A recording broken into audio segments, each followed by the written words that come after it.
Hey guys, welcome to our YouTube channel again. So today we are going to be looking at Cameroon National Medical Entrance Examination, Faculty of Health Sciences, BOYA. Well, but because the medical entrance exam has been unified, so whether you're writing FMBS Yaoundé or you're writing FMPS Douala, you'll be facing the same exam basically. So let's have a ride. Now, I really will hope that you stick around to enjoy question one because I spent time solving question one with our lower seat students who are currently now in upper SIF. That's grade 12 if you're an international student from Cameroon, away from Cameroon, yeah. So yeah, I really took out time to discuss that question with them. I really hope that you stick around to enjoy that question one too. And please subscribe to our channel, turn on the notification bell so that you don't miss any other updates. We're going to be bringing a lot of scientific content on this video, or perhaps on this channel. Sorry, on this channel. What? But this video too has a lot of scientific content, so stick around. All right, guys. So let's dive right in. Okay, so question one. The method of dimensions. A doesn't tell you when the equation is wrong. B cannot be used to derive an equation. C has nothing to do with the unit. And D, none of the above. All right, so guys, I know you've actually seen the method of dimensions of homogeneity analysis in lower safe. Probably you appreciate it. It's a simple chapter, right? So when you look at this question, it's just like it's a couple question. So I think it's some notches above what you are used to seeing in lower safe. So let's just go through the answers and then discuss what the right answer is. A says doesn't tell you when the equation is wrong. Is that true? It isn't true. Exactly, because homogeneity, the method of dimensions can actually tell you when an equation is not true, when it's not correct now. And how does it tell you that? The method of dimensions tells you when an equation is not correct, when the equation is not homogeneous. Exactly. So you can use a method of dimensions to verify whether or not the equation is homogeneous. If it's not homogeneous, it's never correct. So that's how the method of dimensions can actually tell you when an equation is wrong, right? So A is not correct. But can it tell you when an equation is right? Yes, it can tell you. Are you sure? No, it cannot tell me an equation. It cannot tell you really. You know why? You know why I cannot tell you when the equation is right? Why? Because the method of dimensional analysis is just a necessary condition for the correctness of physical equation. So it can tell you when it's wrong. Because see, if it's a necessary condition for the correctness, then it becomes a sufficient condition for the wrongness. You understand? So if an equation is first of all not that it's not dimensionally consistent, then it's sufficiently true that that equation can never be correct. You get. So if it's a necessary condition for the correctness, it becomes a sufficient condition for the wrongness, right? Good. So that's why you can test it. The method of dimensions will tell you when an equation is wrong, but it will not tell you when it's correct because it's only a necessary condition. There are other conditions you need to check: dimensionless constants, exponential functions, trigonometric. Perfect. Left out portions of the equation, sense of application of physical parameter, whatever. So B says cannot be used to derive an equation. Is it true that we cannot use method of dimensional analysis to derive an equation? It's not true, right? Yes. Good. So again, I'm actually going to demonstrate this with a question maybe sometime in the future. The question I gave the KC students, I think that was their March mock. So it was about an astronaut in outer space, shooting a gun to actually move himself, right, relative to the gun. So you realize that I gave them, of course, the cross-sectional area of the gun, the density of the air that was or the gases that were ejected from the muzzle of the gun, and then you also had, I think, the density of the speed of the gun, the bullet from the gun. So you could use those parameters and then come up with the force, right, that the astronaut actually experiences. And you also actually use Newton's second law to come up with that. So we did it the two ways, and then absolutely you were just using, for the second way, you're just using the method of dimensional analysis. Take the density, multiply with the cross-sectional area, then multiply with the speed squared, and then you look at it, what base units do you get? The base unit of force. Perfect, that's the expression. So it turns out it was perfect. So you realize that method of dimensional analysis can actually help you derive an equation. And again, in the university, you learn about more sophisticated theorems that would show you that, of course, you can actually use a method of dimensions to actually derive a particular physical equation. So C says has nothing to do with the units. Now, this is very important. I'm not going to ask my smart students over here because I don't want to trouble them again. So it's very true that the dimensions have nothing to do with base units. Now, when I asked them, they thought, oh no, wait, base units actually helps you to tell you what physical quantity it is, and then if it helps to tell you what physical quantity it is, then it helps to tell you what dimensions it is, because of course, if every physical quantity has unique dimensions. All right, you might think of it like that, but if you think of it like that, you have a problem. It should have velocity measured in meters per second. If it's measured in meters per second, then of course the dimensions of velocity becomes the dimensions of matter times the dimensions of time raised to the power -1, right? Which is just L c to the -1. Now, but the real sequence of things there is not moving from base unit to physical quantity. Every physical quantity is defined by two things: the magnitude of the physical quantity and the base unit of the physical quantity. We together. So you realize that if we can actually define that base unit for that physical quantity simply because the physical quantity is associated. The definition of the physical quantity is associated with base unit. Are we together? So you realize that if we cannot move from base units to dimensions. Why is that? Now, get an example. The dimensions of temperature is theta, right? Now, if I don't know that the dimensions of that physical quantity is theta, I want to define it from the base unit. Temperature has various units. You have the Kelvin, the degree Fahrenheit, the degree Celsius. So you realize that, oh, if I'm defining from Kelvin, whenever I see Kelvin, I know that, okay, the dimensions there is theta. Now, when I see degree Fahrenheit, I have a problem because I'm tying base units to dimensions, right? So you realize that it's not base units to dimensions. It's what? It's a physical quantity in itself to its dimension and to its independently base unit. That's why you can analyze the correctness of the physical equation either using the method of dimensions or the method of homogeneity, but with respect to base units. Perfect. So because you can use either of these methods, it tells you that first in itself, if you have a brain, they are independent. But if you don't have a brain, you might think they are not. They are interdependent. Unless you are confused, really. All right. So dimensions independent to the base, to the units of physical quantities. Get that into your head. The unit can be many of them. It can be degree Celsius, Kelvin, degree Fahrenheit, but dimension is just one. So the dimension of physical quantity is independent to the base unit or the SI unit of that physical quantity. Perfect. So our answer is C. So if C is the answer, then none of the above cannot be the answer, right? So we don't talk about D. All right, that was. All right, consider the diagram below. So the bulb of the simple pendulum is set in oscillation if the string cuts when the bulb is passing through point B. All right, so what happens if the string cuts? So we're just going to go ahead and indicate the path described by the bulb. So this dotted line is actually the path described by the bulb. So the velocity of the bulb at every given point along this path is actually a tangent. So we can actually get to draw that tangent like this. Hopefully I get the tangent right. So there's a tangent like this, right? So good, that's the path along which the velocity of the bulb is directed. So if the bulb cuts here at A, so the bulb is actually going to travel on this path. Now if we come over at B and our bulb cut, or the string cut, so the bulb is actually going to travel along this straight line. So it's actually going to travel along this straight line until gravity begins to act on it, forcing it now to follow a parabolic path like that. Good. So we can therefore describe the motion of that bulb if it cuts at B as a projectile, and we can go ahead and then get the displacement equation of the projectile, maybe the vertical equation, the horizontal equation. So clearly the answer is already C, so I'm just going to derive Y, or I'm going to show that the answer is C, right? So we actually have the displacement equation to be S equals to ut plus half at squared.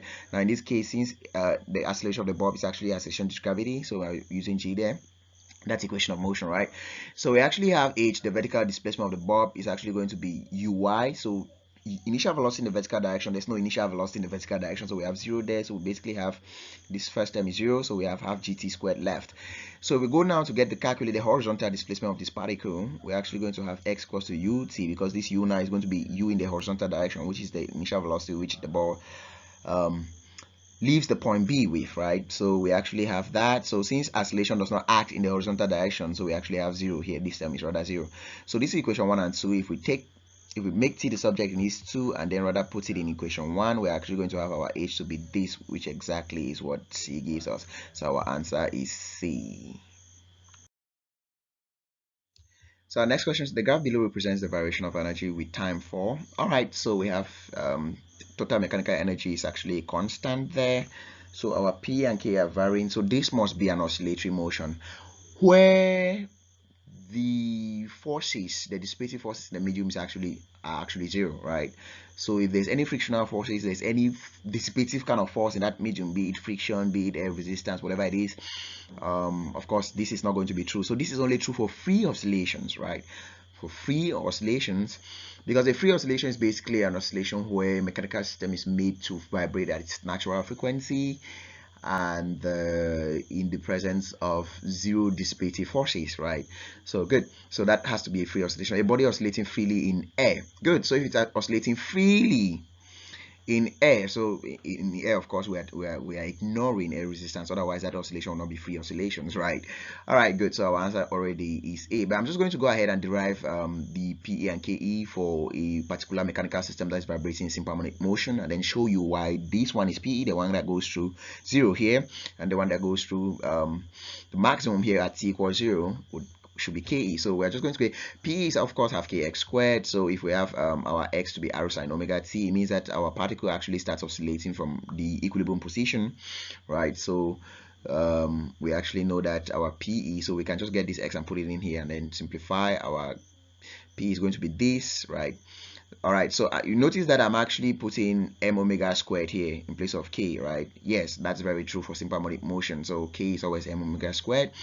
So we can actually say that hence P is actually 0 joule when C is 0. You notice that, right? Because at C equals 0, sine 0 is of course 0. So all of this guy becomes 0. That's why our P starts from rest here. So we can go ahead and get kinetic energy, which is half mv squared. So to get velocity there, we have to differentiate this displacement. So differentiating this displacement, we actually have omega r equals omega t. So if we square that, we're actually going to have Ke equals that. So our Ke total mechanical energy therefore is this plus this, which of course shows us that we can factor out half m omega squared r squared. Then we'll be left with sine squared omega t plus cos squared omega t, which of course gives us 1. So we are basically left with half m omega squared r squared for our E total. So our answer is A. Okay, so our next question says two perfectly elastic spheres traveling in opposite directions with the same mass and speed of that and that respectively collide head-on on a smooth horizontal surface. Which of the following statements about the motion is true? So smooth horizontal surface already tells you that of course you don't have frictional forces there. So our system is actually a closed system, right? So there we can actually have momentum being conserved. But again, since the spheres are actually elastic spheres, so the nature of their collision is actually going to be perfectly elastic, and there are conditions for which a particular collision is said to be perfectly elastic, right? So we actually have number 1 is momentum is conserved, number 2 is K is conserved. Actually, momentum is conserved for every system that collides in a well, if the collision is actually in a closed system, right? So yeah, momentum is always conserved as long as it's in a closed system. All right, so closed system means that you don't have the influence of other external forces, right? Yeah. So for instance, maybe I drop a marble on top of another marble, right? So because the marble is actually falling vertically, it's actually under the influence of gravity. So I cannot talk about conservation of momentum there, because first, it's not a closed system. All right, so the law of conservation of momentum states that in a closed system of interacting particles, momentum before collision equals momentum after collision. So if that system is not closed, it's not true. All right, so we actually have Ke is conserved. Ke is only conserved because we actually have an elastic, we're talking about elastic collision here, right? All right, so we actually have E equals 1. That's like a fact about elastic collisions. So momentum before collision equals momentum after collision. So momentum before collision actually is 0. Take note of that. So every answer that talks about momentum after collision here must actually have it to be 0. So none actually talks about that. So we have to go on and check what kinetic energy is. So Ke initial must be equal to Ke final. So since we already know the initial velocities, can we find the initial kinetic energy? Of course. So we are going to have Ke initial to be half mu squared plus half mu squared, because they have the same masses and the same initial velocities. So if we sum that, we're actually going to have mu squared. So multiply that, we're actually going to have 9 joules. So the kinetic energy after collision should also be 9 joules. So D is correct. Okay, so the gravitational force is a conservative force because, all right, it's not only about the gravitational force. Any other conservative force is actually conservative because the work done on a particle to move it in a circle is actually 0. All right, so yeah, that's true for every conservative force in every conservative field. Another definition you can actually have is that a conservative force is a force that the amount of work it does on a particle is independent of the path taken by the particle, because of course we know that work done is force times the displacement moved, right? in the direction of the force, or in the direction of the line of action of the force, or at least in the opposite direction of the line of action of the force. So then you are talking about negative work done by that force, right? So conservative, either work done on the particle in a circular path is 0, or the work done by the force on the particle is independent of the path taken by the particle. All right, so our answer is A.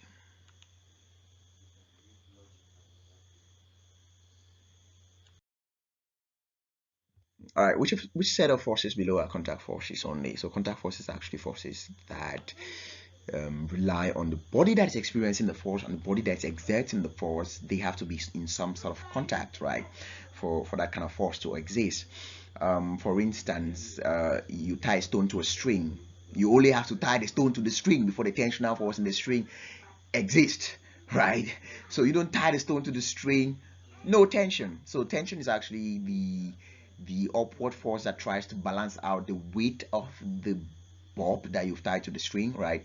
So the tensional force is exerted on the bob that's tied on the string, right? But the body exerting that force on the bob is actually the string. So if the string is absent, if the string and the bob are not in contact, then the force does not exist. Yeah, that's contact force in a nutshell. So gravity, I'm just going to talk about gravity here. Gravity is not a contact force. Gravity is an action at a distance force. So you don't need to be in contact with the source, right? The body that is exerting gravity on you. Basically, if you're on the earth, then it's the earth, right? So you are talking about the gravitational pull of the earth on you, right? So that's the gravitational force on you, and we are saying that if you are not in contact, if you're not on the surface of the earth, you can still experience that force. For instance, you jump from an aircraft, you're going to fall towards the center of the earth because the gravitational pull the earth exerts on you, it's towards the earth and it's forcing you to fall towards the earth, right? Good. So you don't have to be in contact with the earth to experience that force. So everything that has gravity is wrong except D. So D is the correct answer. So viscous, upthrust, friction. And you notice that viscosity, viscous drag, for instance, it's a kind of resistive forces in fluids, right? And you expect that, to talk about frictional force, right? Viscosity and friction, right? They are so similar because viscosity, again, like friction in fluids. So you notice that you have to be in contact. The body that is experiencing the viscous drag has to be in contact with the fluid. All right. So the upthrust too, of course, you talk about Archimedes' principle, which states that a body that's wholly or partially immersed in a fluid experiences an upward force that is equal to the amount of or equal to the weight of the fluid displaced by the body. So we're saying that the body has to be in contact with that fluid such that it can displace a particular amount of fluid, whose weight is actually equal to the weight of the body. Perfect. Good. So our answer here is D. When a massive body explodes into two, all right, so the very first thing is that if the explosion is actually occurring in a closed system, then you expect, number one, the two particles have to go in opposite directions, right? Opposite direction, but if they are in opposite direction such that momentum, it makes sense for momentum to be conserved, okay? So if it's exploding into two parts and those two parts have equal masses, then you expect them to move in opposite directions with the same velocity, right? Perfect. But if they have different masses, because it's not a guarantee that they should always have the same masses, so if they're having different masses, then you expect their velocities to be different such that their momentum again is conserved. Okay, so let's look at the question. The resulting particles always move off with the same speed. Not necessarily. The particles always move in the same direction.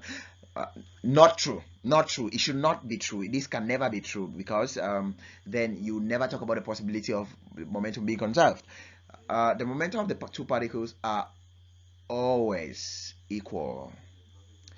Equal in magnitude here, but opposite in direction, right? And you know that momentum is a vector quantity. So when the answer just says that the momenta of the two particles are always equal, and you know that they can be equal in magnitude but not in direction. And momentum is a vector quantity that, if you're talking about the equality of a vector quantity, then you're talking about its momentum by its direction. So you see that C is wrong because momentum is a vector and they can only be equal in terms of their magnitude and not in the terms of their direction. Good. Energy is always conserved. Very correct. Now, I need you to take note that this is not talking about kinetic energy being conserved, because kinetic energy is possible that kinetic energy is not conserved at all in a particular explosion. It's very possible, but energy has to be conserved, right? So we're talking about Einstein here. Einstein basically said we can get any mass and then convert it to energy, and energy back to mass, right? So if you see any kind of mass, it's some form of energy, right? It contains some form of energy. So that's basically the point of E equals to mc squared, basically. So you notice that if we are having an explosion, then we are basically converting nuclear energy into some other forms of energy, maybe sound energy, then kinetic energy of the particles and other things. But that energy has to be conserved because there are fundamental properties of matter that are always conserved in nature. One of them is energy. The other one is spins, right? Spins on rotating particles. So basically, the spins, we're talking about angular momentum. The other one is momentum, right? And then the other one, of course, in nuclear physics is the charge on the particle. Perfect. So our answer here is the vectors A and B are equal if, well, they have the same magnitude and direction. That's it for vectors, right? I just explained from the previous situation. But A dot B equals to AB cos theta, right? That's true because you are finding the dot product of two vectors. So A is the magnitude of that, B, of course, the magnitude of that. So we are saying that that will be true to find the dot product. But that is not true if they are equal, right? So A cross B is AB sine theta, where A and B are the magnitude of the vectors and then sine theta. That's also very true. That's the cross product of two vectors. That's the result. But we're not. That's not a parameter, or that's not a case for when the two vectors are equal. A dot B equals to, that one is completely wrong. So D is completely wrong. So our answer is A, right? A. Consider the equation dq equals to du plus dw. So dq here is actually the amount of heat that's applied to the thermodynamic system. And then we actually have du to be equals to the change in internal energy, and then dw is basically the amount of work that the system does, right? So work done by the system. Now, so the du represents, so what does du represent? Our answer is D, so the change in internal energy. Perfect. Okay, so we are going to be using this diagram to answer the following questions. So let's just move on. So what is the combined resistance of the 12 ohm and 4 ohm resistor? You notice that the 12 and the 4 are in parallel, so to get that resistance is just product over sum, which gives us 3 ohms. So our answer is C. What is the total resistance of the above circuit? So you've already gotten the total resistance for those in parallel, so it is 3 ohm here. So you just basically add this guy, which is in series with it, then you have 5 ohm. So yeah, 5 ohm, and our answer is A. In a PE separation curve, minimum PE occurs when? All right, so of course you clearly see from our diagrammatic representation here, this is a force curve and this is our energy curve, right? So energy, minimum potential energy is actually going to exist at the equilibrium separation, right? Perfect. So you actually realize that our force, this guy, minimum PE, exists at this point where the resultant intermolecular force is 0, right?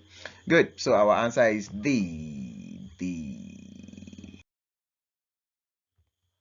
two radioactive isotopes A and B half-lives 10 minutes and 15 minutes respectively. Freshly prepared samples of each isotope initially contain the same number of atoms as one another. After 30 minutes, the ratio number of atoms in A to the number of atoms in B is. Alright, so we actually have, that's how we get the number of atoms, right, at every given moment in time, T. So we can actually get that for A and for B, and then we ratio that, and then we're actually going to notice that all right, so how are we going to actually get lambda A? So you notice that I want to find this product first, lambda A multiplied by the time, right? So we actually notice that that's actually going to give us ln 2 over t half to get lambda A multiplied by t, right? So our t is 30 minutes. Is it 30 minutes? Yes, right? Yeah, so we actually have our result to be ln 8, right? So over here we actually have ln 8, so we do the same thing for B. So we are finding lambda B multiplied by t, 30 minutes, so we actually have ln 4 there. So we get this ratio, you have ln e to the negative ln 8 to e to the negative ln 4. That basically gives us what? That gives us 1 over 8 divided by 1 over 4, because this n0 goes with this n0, right? Because they originally had the same number of atoms, so we actually have 0.5. So our answer is A. Which of the following are the essential parts of an atomic bomb? All right, let me just say this before you actually get a PhD or perhaps a grad school student in physics. It's quite normal that you are able to produce explosives, right? You're able to do your own explosives. Actually, I think this is one of the things that we should start doing with our students in our science fairs. Oh God, with the upcoming A levels, and we're so obsessed with these guys performing very well, so it's kind of really difficult to find out time to just do really cool scientific stuff. All right, so to get explosives, of course, you notice that you are talking about radioactivity. You are using Einstein's E equals to mc squared, right? You're converting mass to energy. Basically, that's what you're doing. So radioactivity is actually a natural process where you can convert the nuclear energy, right? So nuclear energy is basically the energy that's stored up in nucleus of atoms. We can convert that. We can alter the nucleus of an atom and then convert part of its nuclear energy to maybe sound energy, maybe heat energy, right, in explosions, right? Good. So we can do that by performing forced radioactive decays. Uranium is very radioactive, right? And it's very massive. And if we bombard uranium with fast moving streams of neutrons, we can actually force an alteration in its nuclear constitution. So basically, like this is like the fundamental idea in explosives and bombs. Well, I'm not really going to go into the details because I'm answering a concours question, and well, you don't have time to go into details. So which of the following are the essential parts of an atomic bomb?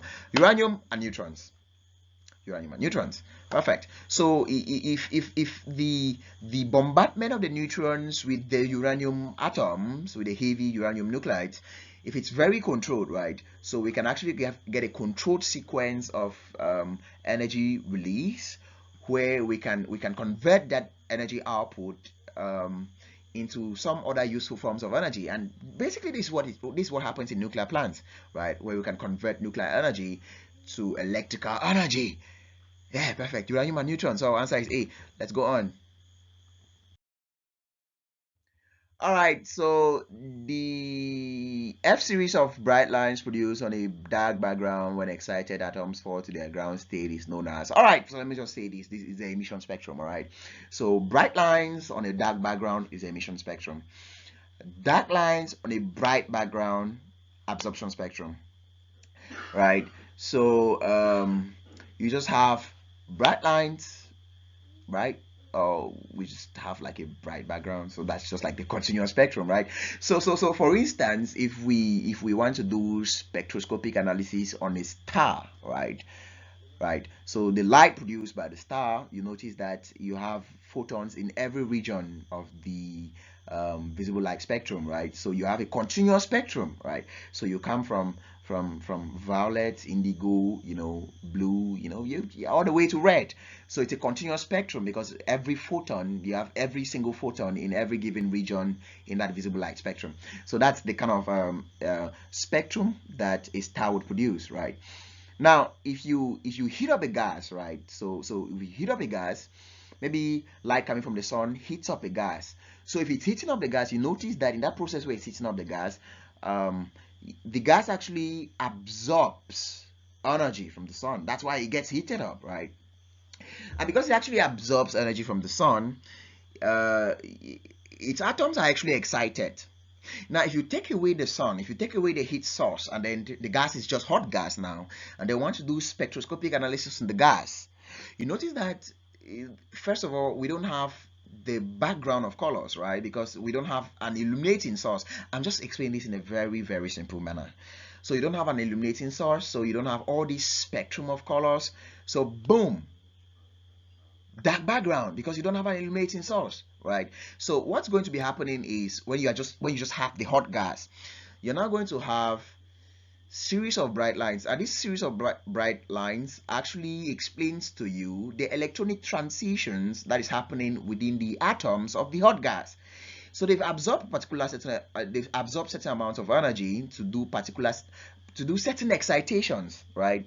So you notice that if I'm living from energy level 1 maybe to energy level 3, so if an atom is getting it's getting back to its ground state, so it's moving from energy level 3 back to energy level 1, it's giving off the same amount of energy absorbed on its way up, right? And that amount of energy corresponds to a particular frequency in the electromagnetic spectrum, and that frequency corresponds to a particular color. That's why you have this series of bright lines in the dark background, right? Perfect. So that's for a hot gas, and that's called an emission spectrum. Now, if you go all the way, if you want to talk about that absorption spectrum, so absorption spectrum, I'm all the way down on Earth, and then I want to do a spectroscopic analysis on the light rays or the photons of light that are hitting my telescope on the surface of the Earth. So they've gone through all, cosmic void, they've gone through space, gases and stuff, they've heated up. So you notice that there'll be some frequencies that will be missing in the light that my telescope is going to be collecting. Why is that? Because some of the frequencies of photons, some of the photonic frequencies have actually been used up along the way. To do what? They've been absorbed by gases, they've been absorbed by other stuff in space junk and ice, dust, and yeah, space junk basically. So you are getting an illuminating source, which is the light from the star, hence the bright background in an absorption spectrum. But then you are getting dark lines because there are certain frequencies that are missing. So it's not a continuous spectrum, right? It's not a continuous spectrum. There are certain frequencies that are missing, and those frequencies that are missing correspond to frequencies that have been absorbed along the way. So you can no longer have them in your absorption spectrum, right? So if you take the absorption spectrum plus the emission spectrum, you get the continuous spectrum, right? So you take a continuous spectrum minus the emission spectrum, you get the absorption spectrum, right? Perfect. All right. So that was lovely. So our answer is actually C. Thank you so much for watching, guys.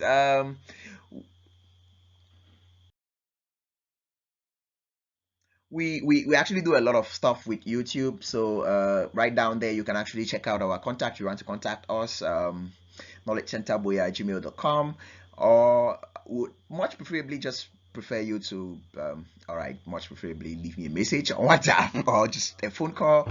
uh, well, preferably a message on WhatsApp. So 680789894, that's my contact. And then that's our role. That's what we want to use YouTube for.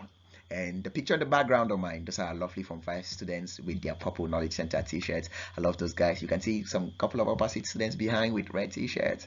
All right, guys, thank you so much for watching the video. Please subscribe, stay around, and help us reach more people. Thank you so much. Have a nice time.